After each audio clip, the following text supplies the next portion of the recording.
And finally, we bring you to the session by the Department of Resource Management.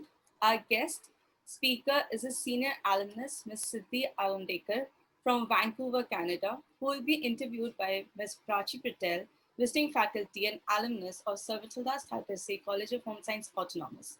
I invite you both to join and have a take-a-take. Thank you so much, Nariksha. Am I audible now, Nariksha? Yes, ma'am. Yes, you are. Oh, thank you so much. Thank you for, and very sorry for the glitch. Yes, so it is my real privilege to be the part of this session. Good evening to one and all present here. We are almost at the end part of this session, and I'm Ms. Prachee Patel, a very proud alumnus of this college from the batch 2008.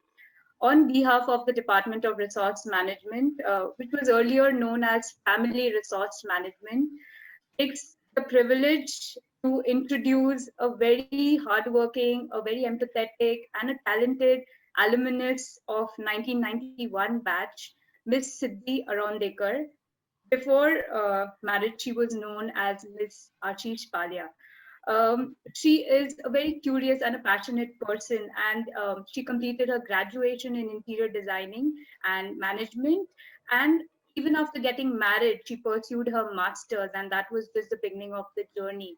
She has a very diversified working experience and a rich knowledge and rich skills because she worked as an interior designer. She also assisted her husband in the family business of corporate catering. Later on, she was also a part of Mauritian consulate in Mumbai, where she worked as an administrative assistant. Ms. Sidhhi has a wonderful skills on various computer softwares which are related to interiors, like CAD and 3D Max and Rivet. And it was during this time when she joined teaching, and she joined as a lecturer in various institutes and even in SVT College of Home Science. Along with that, Ms. Sidhhi is also a renowned artist. She has, her hobbies and passion, which she is now, able to, full-fledgedly worked on it. So in the area of wood carving and artist. So along with all these things, in 2013, she migrated to Canada, and presently she's working in the Ministry of Children and Family Development, Provincial Government of British Columbia in Canada. So just to sum it up, Ms. Sidhhi is a multitasker. She's a homemaker. She's an artist. She has a very rich experience working, a true alumni, because she has a work experience not only in designing field but also in hospitality and tourism related, allied field. So I welcome you, ma'am, in on behalf of the SVT Parivar, and thank you so much for being part of this webinar, ma'am. Thank you for the nice introduction that you gave. Well, I firstly wish to thank all of you for giving me this opportunity to be a part of this webinar. It's been 8 years that I saw you all, and it's really, really, really just touches my heart. Also, I wish to take this opportunity to thank. I know this should come in the end, but I don't want to miss it out in case there's no less time or something. I wish to take this opportunity to thank and pay my respects to all my gurus, Architect Pranav Bhatt, late Dr. Chitra Joshi, Sudha Gandhi ma'am, Sujata Farke ma'am, late Madhuri Shah ma'am, Dr. Alexander, Dr. Suja Koshi, Milan ma'am, and late Zareen Sanjana. I'm not sure if the freshers know all these names, all the newbies I would call, the new graduates, or, after say 91. Miss Zareen Sanjana was the English teacher in our college. And I really am very thankful for the command that I have right now. and my colleagues Manjari, Chetna, Manjit ma'am, Prachee, and Uday, who has been my colleague not only at SVT but even PVP. Thank you for being an inspiration, motivational force, and being a part of this journey. Last but not the least, my family and my friends. So thank you so much, ma'am. We are very glad to have you over here as our speaker and our expert. So my first question to you is, you graduated from SVT College of Home Science in the specialization of interior designing and resource management. So how overall SVT have helped you to personally grow and carve your career path? So would you like to share your experience on that? Yes, so I would start from the very beginning. I had the opportunity to work as an interior designer when in India. So my journey started in 1993 as an interior designer. Though I didn't practice much of interior design, but I always made use of it in some way or the other. So I had the opportunity as an interior designer, I had the opportunity to design centerpieces for retail garment exporters, worked on detailed, customized iron grill, what we call as jali, um, and layout plans for residential, and usually what all the interior designer, assistant interior designer, and then interior designer does, like plans and drafting. And yeah, those days it was hand drafting, and I really enjoyed it. And after the birth of my first child, I had wanted to devote my time and to my newborn, and so I gave up my job as an interior designer and to fulfill all family responsibilities. However, I kept myself busy in helping my husband in the family business, and he being in the corporate catering, where he catered to 18,000 people per day. There was a need for a setup of a central kitchen. There was a need to set up that kitchen, and he needed help with it. And with my knowledge, I was involved in this design process of planning the layout, designing the counters, and the overall I like oversee of how work was going on. All this I did working from home. I was able to do this successfully because of the knowledge acquired through subjects like ergonomics, services, furniture design, and working drawings, and of course, interior design. Even though mainly I worked from home, this gave me immense pleasure and satisfaction that I was able to handle both the home front, a toddler, and work. Sorry. Uh, the flat stay actually helped me a lot in this, juggling between work and home and and cooking, especially for the little one. And though cooking was not what I liked at all, but I did it. I could do it. So that's my initial part of how I worked, like what I achieved as an interior designer and then home. Oh, yes, ma'am. So, and then soon after that, I got a real good opportunity to work for a consulate because interior design was, very time consuming. Like I got this opportunity, and it just was a whole new experience. Uh, Being the only Indian staff around all Mauritian staff made me aware and exposed me to diplomatic relations between two countries. I felt as if I'm representing my country being in Bombay. So the office had a Western culture where the concept of the peon, clerk, did not exist. And it was everyone does everything, and so had to prioritize my work according to the preferences and requirements.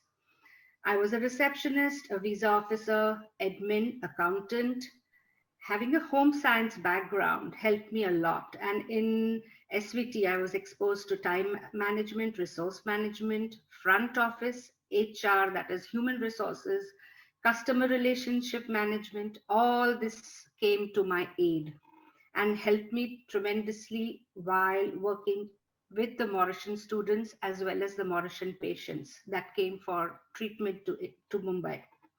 And not only just the patients, but also their families. Talking to them, finding out what they required in that during those days that they were in the Bombay hospital. They usually used Bombay hospital.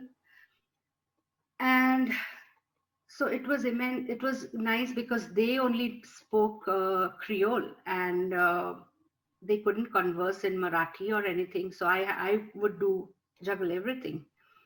Uh, I remember that since it was the first year of the consulate, I was the first Indian staff there. There were renovations to be done in the office, and I was able to talk to the carpenters and convey to them in our local, carpenter lingo, "Randa maro idhar, ye karo, wo karo."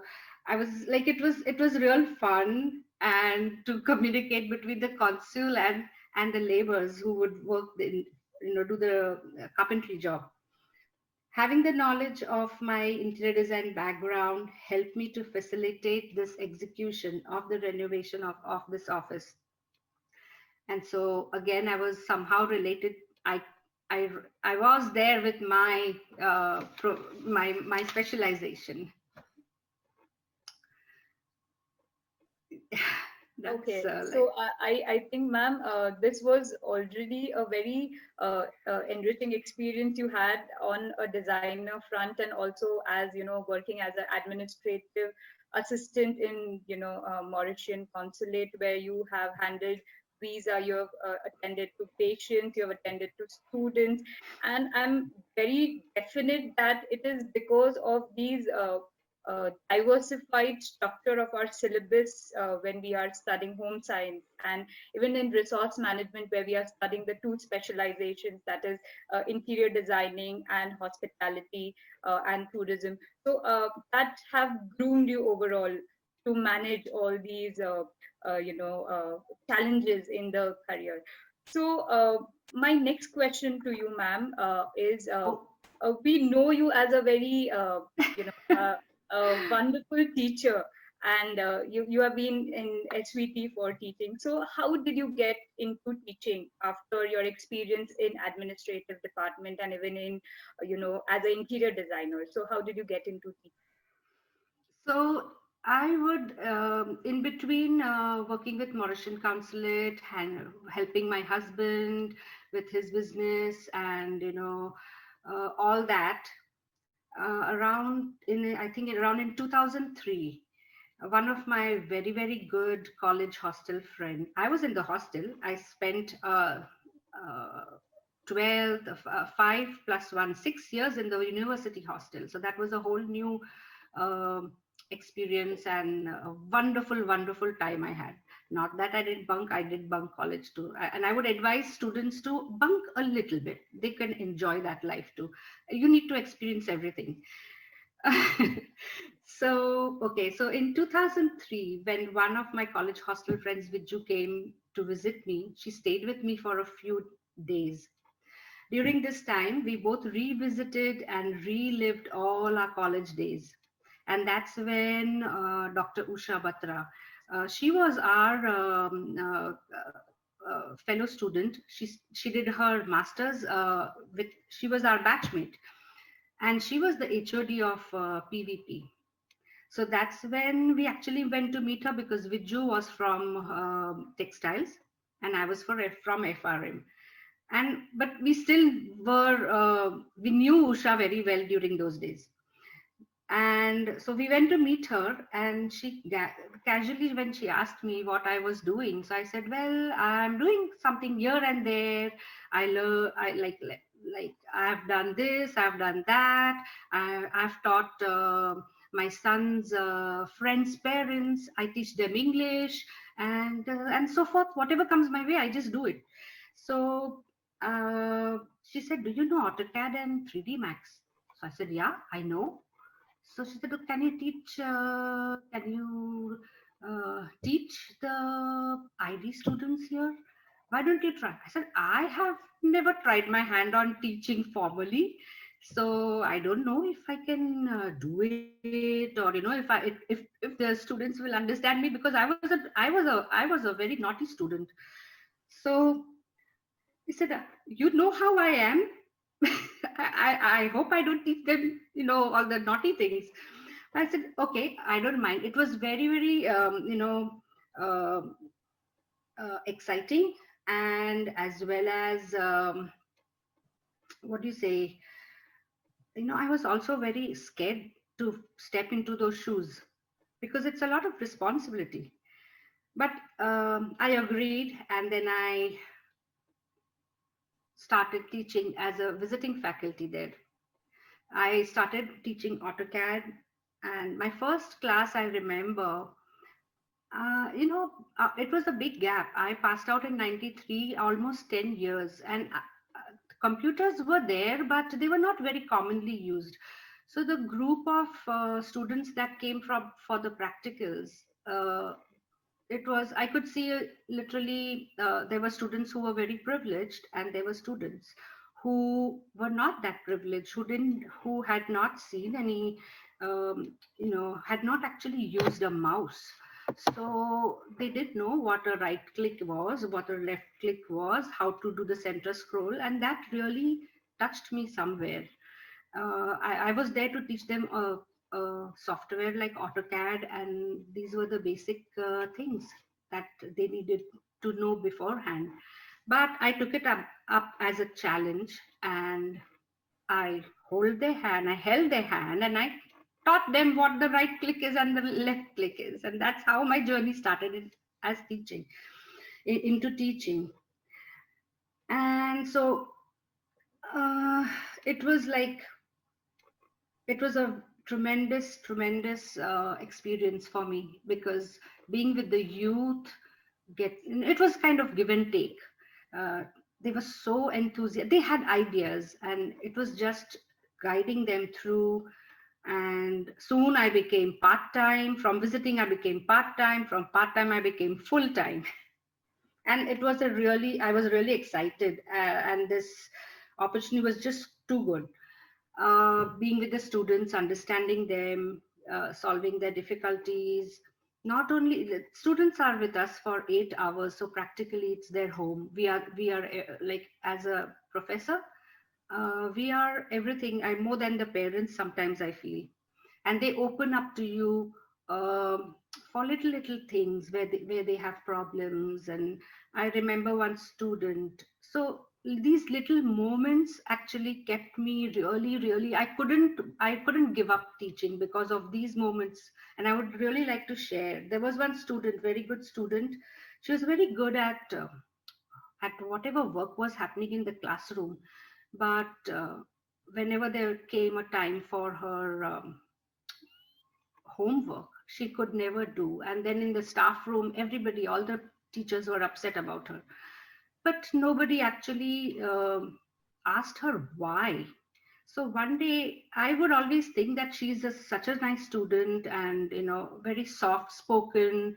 Uh, Her work, her hand was very good, her creativity was good, everything was good. But why this? So I called her one day, and she said, she just hugged me and she cried. And she said, "Ma'am, no, I know everybody's upset. Nobody asked me why." So I said, "But tell me why." So she said, "Ma'am, how can I work at home? My father is an alcoholic. He and my mother, he physically abuses my mother. And I have two elder brothers. They support me, but financially they support me, but they are my elder brothers. They walk out. I have nowhere to go in one room, kholi. And where do I do my assignments?" So me being me, I said, "Oh, you can go to your friend's place. I live in Andheri. You can come to me." So she said, "Ma'am, how many days can I go?" And that really shook me up. That, like, all the problems that these students face, it's not just teaching. It's actually, you know, guiding them through all what they do, what they face in life, and everything. So that just kept me going, and I became a hardcore, like, I didn't want to give up teaching at all, and that was a real motivation for me to keep going. Just not teach, but understand what the students need and what can be done. And finally, I had to talk to the peons, because Indian institutions, the peons play a major role in opening and closing the classrooms, and if overtime is not paid, they won't do. And that's a sad part, but I had to talk with the peons. I found a solution for that, and that, these little things that you do keep you going, and that's what just kept me going. And I was teaching for 8.5 years till I came to Canada. Wow, ma'am. I think this is the reason why you were so popular among most of the students, and I've heard a lot of stories as well. So it's really great to have a teacher who is so understanding, so empathetic, and going out of the way, and understanding the requirement of the students. And I also feel that somehow it's the curriculum of our not only HVT college, but the home science curriculum makes every single student, Everything. yeah. uh, Being in a women's university, you feel you're always told, those days especially, not now. Those days you were told girls can't do this, girls can't do that. And actually, when I started teaching at PVP, that's where I came into woodworking. And but that was just joinery and stuff, basic stuff like that. Make a frame, make a tray, make a this, make a that. And so that kept me like, that was the starting point. And then when you go to any karigar at Dharavi कि भैया हमको दिखाओ ना ये कैसे करते हैं, so they would look at you as if we've said something really atrocious, that a woman talking like this wants to sit with us here and do this. So but that really, I can't stand that when people say that as a woman you can't do this, you can't do that. I was a rebel. I rebelled even with my dad when he said, "You can't go out. You have to be before 8." And so I said, "Why, if my brother can go out, why can't I go out?" So I was always a rebel, and I didn't like that. And I think being in a women's university, I think every girl should have that. You are capable of doing anything and everything, and should not give up what you like. So you just continue doing what you want, and good things for sure. And yes, that's yeah. So I built a special bond, and it was really nice. And I carried, and then I was, so the there was a time when at some point of time, teaching the same curriculum day in and day out bores you, and as a it wears you out.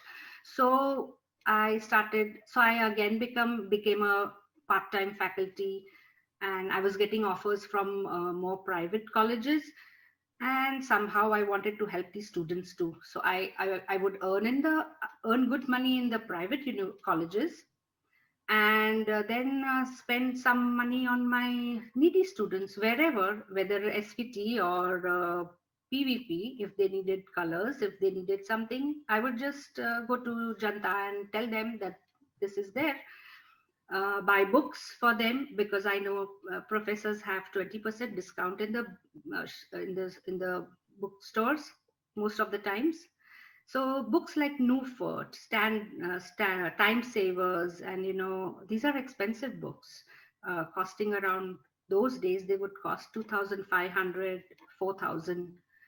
So those little things that you do for the students, and I never lied. I said, I would tell the bookkeepers, I want my discount, but I'm buying these books for my students, and they were ready. They would readily help. Nobody said no to me, and that's a way I helped and kept me going. I thought, uh, to give back to the college in some way, to the university in some way. Everybody must do that. So I did my part, and I'm happy. Ma'am, it's really a wonderful thought, and it's easy to say, but to do it, it's like it takes a lot of effort, and really great that we have a people among us who are doing so much for students. So again, thanks once again, ma'am. Ma'am, my last question, and the very important one, because you just said you already were teaching over here. You migrated to Canada in 2013, and since there you had many challenges, and you were not able to, pursue your teaching profession. And presently, you're working with the Ministry of Canada. So we would like to know about that, ma'am. So, okay, I would first speak about my struggle in Canada. Canada's, you come as an immigrant with a lot of qualifications. You have very high expectations, and you think that you've come here with your qualifications, so you will make it. Yes, but it's not that. You have to be prepared for everything. Being a newcomer, especially for me, for youngsters, it is a less difficult. I would say that very clearly. I don't want to give you any false, beautiful picture, but I would like to say that I came at the age of 45, and it was not difficult. It was very difficult for me to get into my own profession. So I've written it down. So I would just like to read. So as a new immigrant, um, I came here to Canada for my son. All mothers, I think, do that for the betterment of the children. I was 45. As a new immigrant, I too had my own struggles. To adjust to a new country is not easy. Geographical, climatical conditions, work culture, community, licenses for your specialization, everything. Getting on your first was to get my credentials evaluated, and those were wonderful. My credentials were never a problem for me. Whatever I have studied in India, I have always been with SVT University for my from 12th till my masters. SVT played a major role, uh, and then getting involved with so as a newcomer, you have to enroll with some immigration programs they have, it's where you getting to know and what is needed and what is to be done to settle down and to find a job and all that kind of stuff. This took about 6 to 7 months. During this time, I started volunteering as a library champion with a library champions project. This trained me first to use the public libraries. They have a fantastic system here in the libraries. Everything is free. You can just go use the computers, print, do like everything. Everything is taken care by the government, and not only for the immigrants, for everybody. So that's very nice, and I hope and wish that India becomes like that. Uh, Okay, so this is where they trained us so that we can train other new immigrants. So that was my first volunteer program I did. Uh, since I was passionate about teaching design and being in the design field, I also volunteered with Gordon and Marion Smith Foundation for Canadian Artists, where I worked as an art gallery attendant, learning about different Canadian artists, indigenous native artists, their work styles, and their native art. The native art comprises of different crests, which they, associate with. This is where I had the opportunity to exhibit my wood carvings. So by now, because I would be depressed, I got on to something that I always wanted to do and carve. So you see some things here, and that's what I have done, and I keep doing small things what I can do on my study table. So yes, I had the opportunity to exhibit my wood carvings for the first time in Canada. My work was appreciated, and that was a boost to me to continue with my artwork. Be it wood carving or dough art, crochet, whatever came my way. this was one way of making people notice me for what I am. And since it was a hard time finding a job for myself in my own choice, of my own choice and specialization, I also enrolled myself in the Provincial Instructors Diploma program. This is one program which gives you the license it's like a teacher's license, but for college students. So I got that. Usually it takes, you have to complete it in 5 years, but I completed it in 8 months. And that happened only because of SNDT, all the assignments that we had to do, sitting late night, rat maro. And that really builds you up. All these little things that you crib about when you're in college really help you out in your life. You should not miss any of these. And so I got my instructor's diploma and was very happy that now I've got my diploma, I can teach. So I went for an interview. When you go for an interview here, as a they ask you to do so many things, like make a schedule and just the way that we do there. But then somehow or the other, they want you to become a student. At that point of time, I said, no, this is enough. I cannot take it anymore. And this went on till 2017. I was here 2013.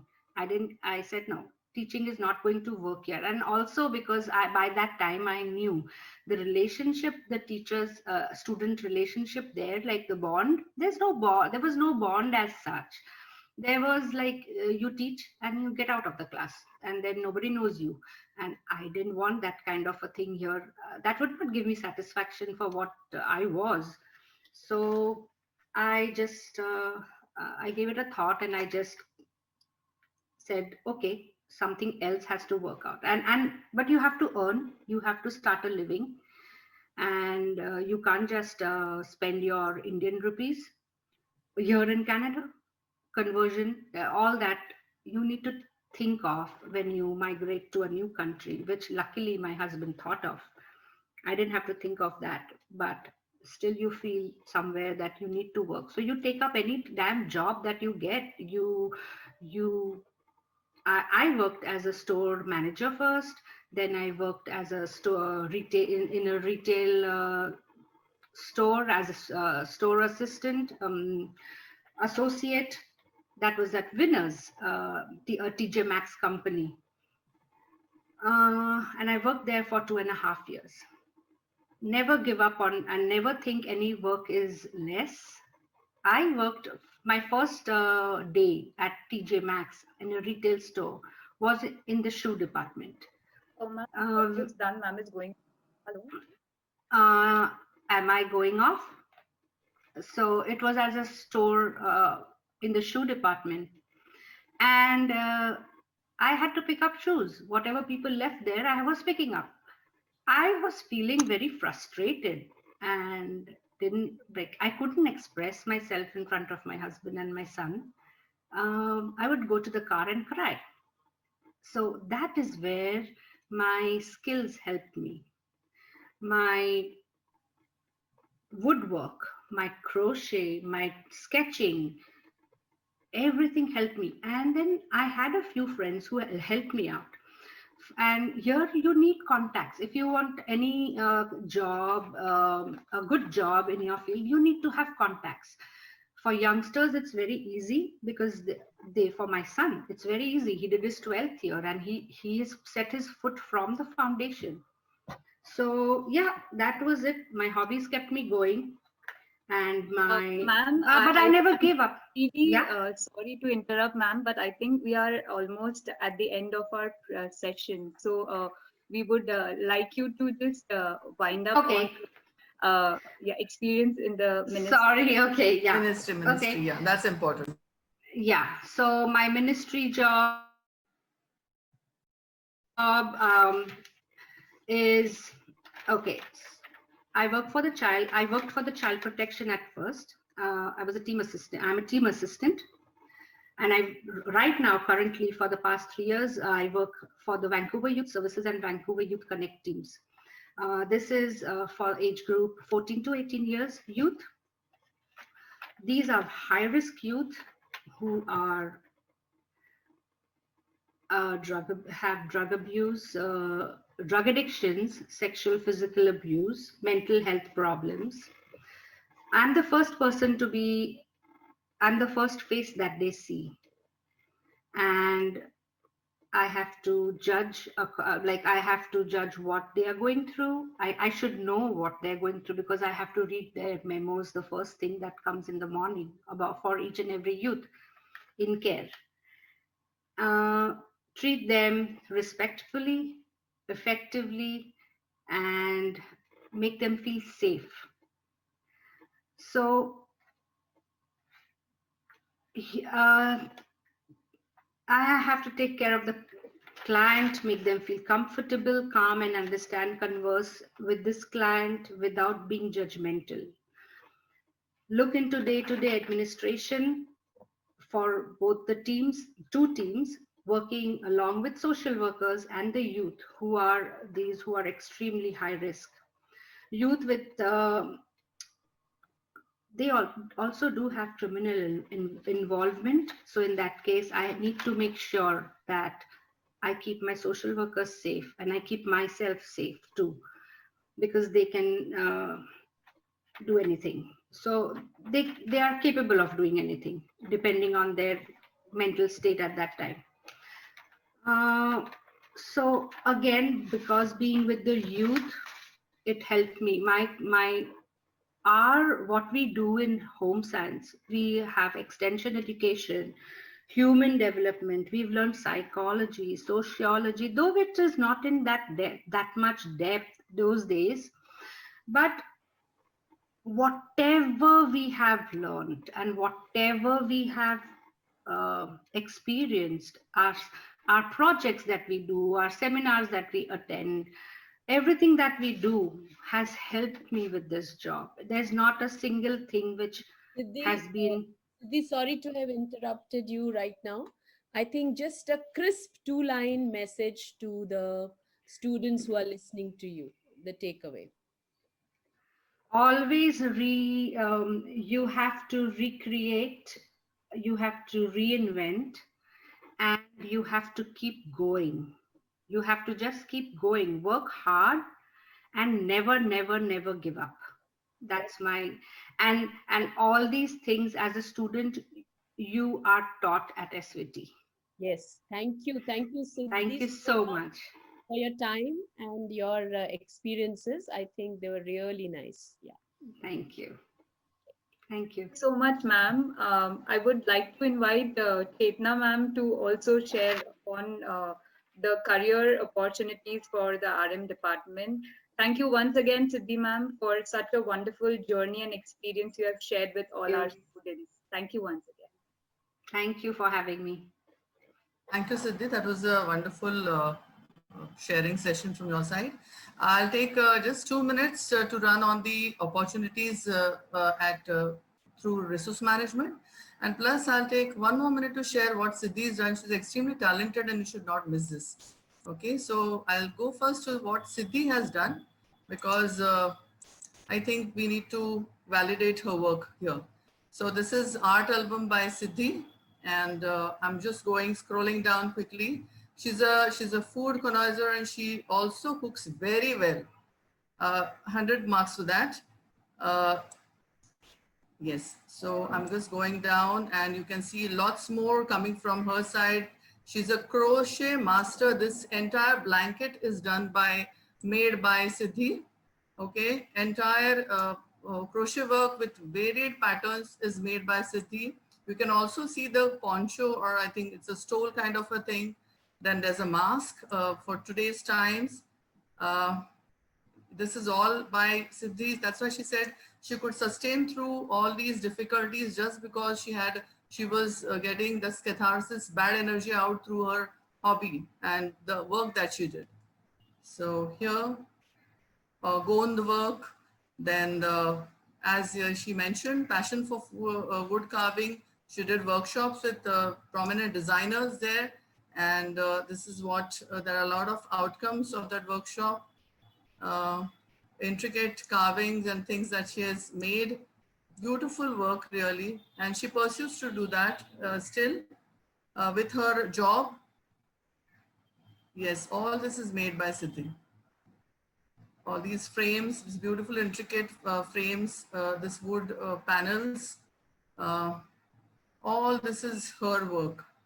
So I think we really have a very passionate artist here uh, she's passionate about her teaching as well as passionate about the artwork that she engages in. So that's a little bit, that's only few pictures I could share because she didn't have much to show at that juncture in her phone. Then I would also would like to share our opportunities offered by the RM department. We have 2 specializations. So, yeah.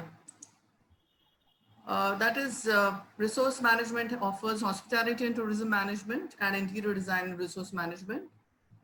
These are the opportunities, careers for students with design specialization.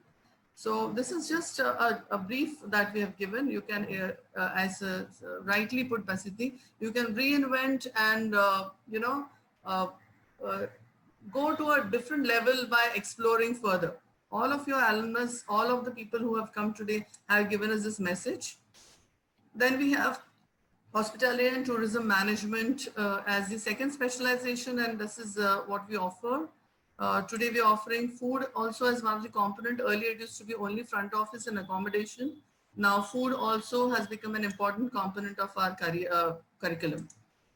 And this is what are the proficiencies we vouch that you will develop: managerial competencies, service orientation, creative aptitude, technical proficiency, skill development, product development, scientific design approach, personality enhancement, entrepreneurial ability, increased research temperament. I think I can comfortably say that all our specializations do this, do the same justice to all the students here.